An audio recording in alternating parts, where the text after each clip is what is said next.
बाळांनो, आपण या अगोदर ए, आय, ओ आणि औच्या मात्रेची ओळख करून घेतली. ए या मात्रेची ओळख कशी करून घेतली आपण? ए तेजल म्हणून असं आवाज देऊन आपण ए या मात्रेची ओळख करून घेतली. हे कशाची मात्रा आहे सांगा बरं? एची मात्रा आहे. बैलाच्या नावावर किती मात्रा असतात रे? 2.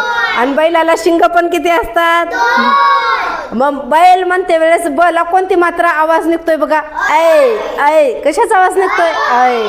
मग हे काय, हे ह्या 2 मात्रा असतील तर त्याला आपण कशाची मात्रा म्हणतो? ऐ. आपण ओठावरून ओची मात्रा शिकलो. हे कशाची मात्रा आहे?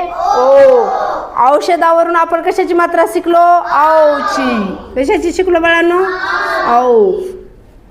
औषधाच्या डोक्यावर 2, बाजूला 1 मात्रा असते आणि यांचा आवाज काय काढायचा? औ. आता इथं बाळांनो लक्ष द्या. इथं मी काही वाक्य लिहिलेली आहेत. ह्या वाक्यांचं वाचन करायचे आहेत. प्रत्येक वाक्यामध्ये, प्रत्येक वाक्याच्या शब्दामध्ये ए, आय, ओ, औ ची मात्रा आहेच. तुम्हाला वाचायचं कसं आहे बाळांनो?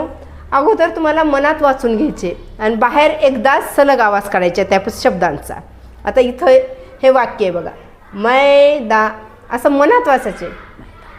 मैदानावर 14 मुले खेळत होते.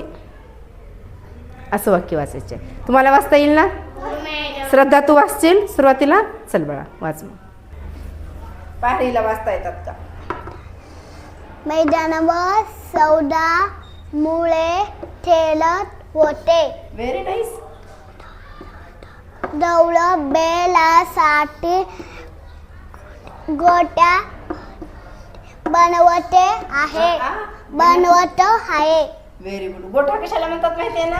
आपलं जसं घर असतंय तसं बैलांचं, गाईच्या घराला काय म्हणतात? गोठा. Sit down. नेक्स्ट आरोही, हे पुढचे 2 वाक्य वाच बाळा. सोमनाथ व वैभव हौदातून पाणी घेत आहेत. कुठून पाणी घेत आहेत? तिला समजते का? पाहूत आपण वाचलेलं. वाच. कैलास व गौतम ढोकळा व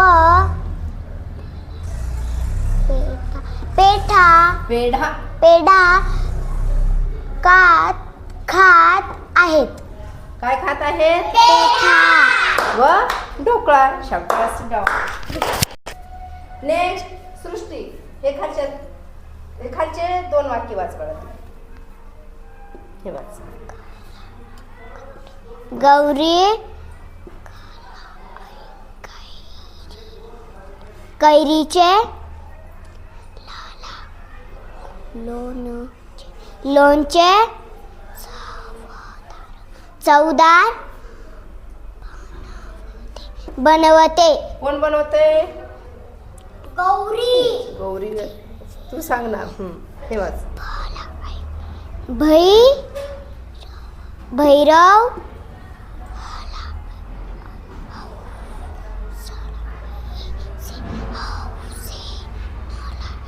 हौसेने छान चित्र काढतो. Very nice. तुषार, हे खालचे 2 वाक्य वाच बाळा. मैथिली साईडला. दौरद गौरवला शिकवते. सौरभ व सरोजिनी योगासने करतात. Very nice. शाबास. Sit down. बाळांनो, आता तुम्हाला हे वाचता येऊ लागलेत वाक्य. तुम्ही काय करायचं? 2 लाईनची वही काढायची. 2 लाईनच्या वहीमध्ये हे वाक्य लिहायचं. पण लिहायचं कसं बाळांनो? लिहा. मग